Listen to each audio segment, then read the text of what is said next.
Hello, thank you for coming to our presentation today on your case for support. My name is Dan Murgon, President of Dan Murgon & Associates. A recent Giving USA report indicated that for the year 2007, charitable giving across the country was up 3.9%.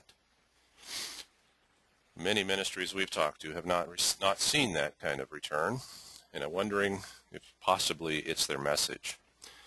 So today we'd like to talk about your case for support. We consider it your blueprint for fundraising success.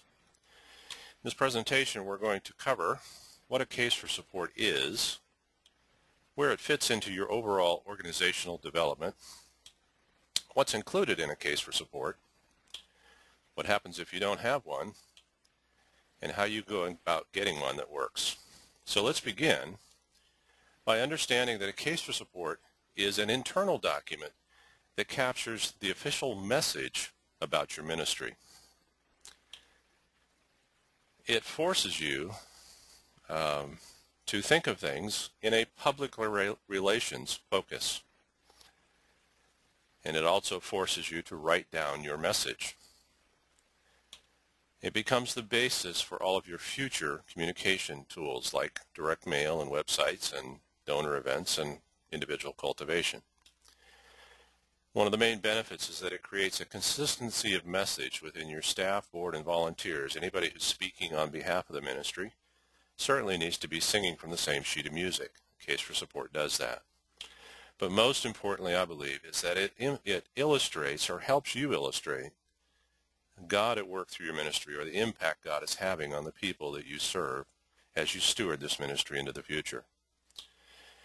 The question of where a case for support fits into planning needs to be understood. Let's first look at these flow charts down at the bottom. We have strategic planning and development plan. Your strategic plan fundamentally is your business plan for the ministry.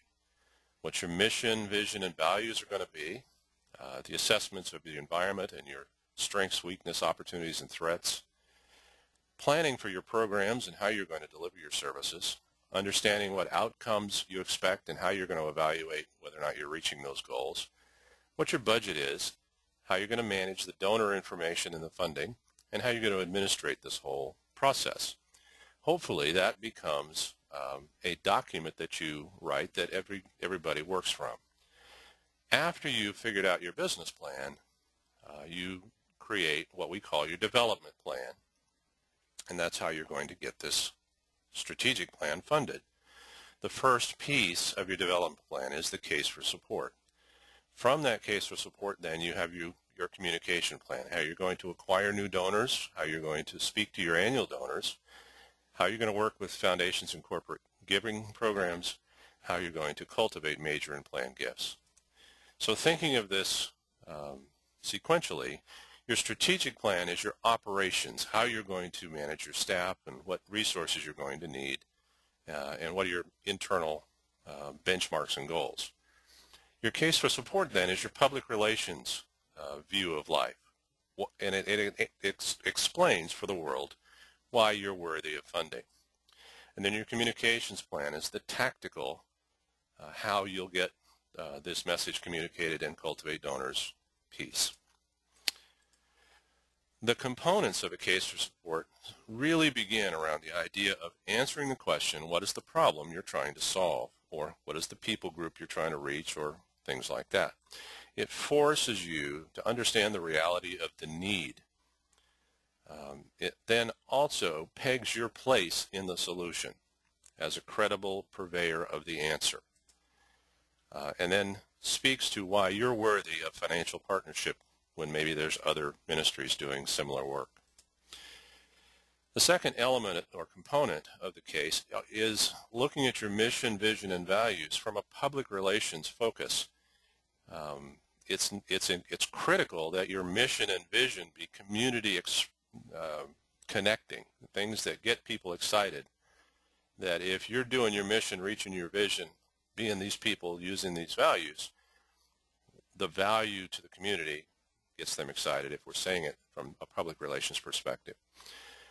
The third element are your goals and objectives, and they become the rallying point for donors. If your goals are outside of your ministry, if they're community reach and people group reach kind of goals and objectives, it allows your potential donors to step into the battle with you at a point where it matches with their interests and desires.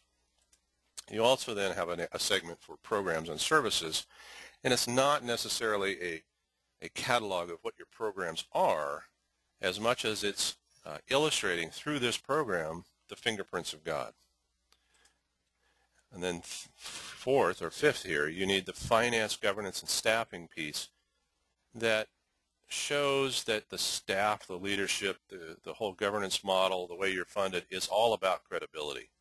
That these aren't just a bunch of people who couldn't get a day job, that this is actually a well thought through, organized effort to accomplish a major goal. And then we need a history of the ministry, some narrative that lays out for people the legacy and call from God that the founders and your predecessors had that caused this ministry to come into existence. What happens if there is no case for support in ministries?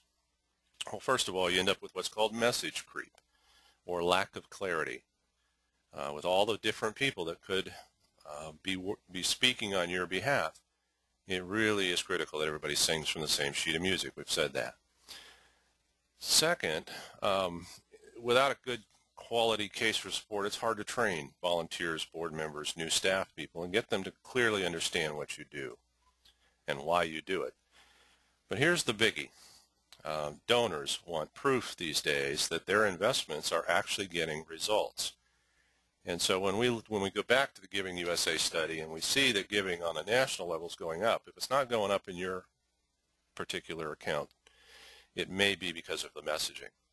And so we need to look at things from a where's the proof perspective. Without a case for support, what happens is charities and ministries actually begin begging for charity, which is a handout perspective, instead of an arm around the shoulder, letting the donor and God work down a path together with you to see how they can join you in his work. And you are unfortunately then not perceived as the solution to a problem. So what we've done at Dan Mergon Associates really is come from our vision statement. And our vision is to see well-funded, well-run, well-governed ministries that glorify God and have great relationships with their donor investors.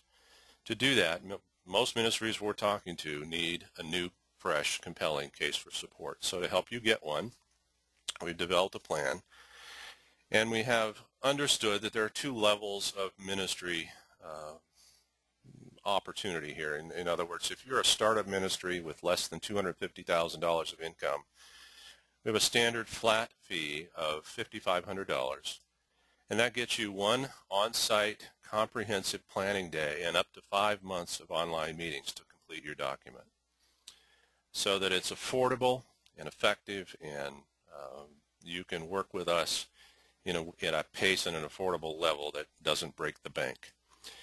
If your ministry is over $250,000, the flat fee is $15,000, and the reason for that is that it generally takes more with a larger ministry because of the history and more programs and more reach to undo a lot of the stereotypes. But this would be 6 on-site visits of 1 day per month over 6 months. We understand cash flow, credit cards, and payment plans are available. If we can help you with that, at the bottom of this page is an application you can complete, or you can send us an email or call the toll-free number at the bottom of this screen. Thank you so much for your time, and we look forward to hearing from you.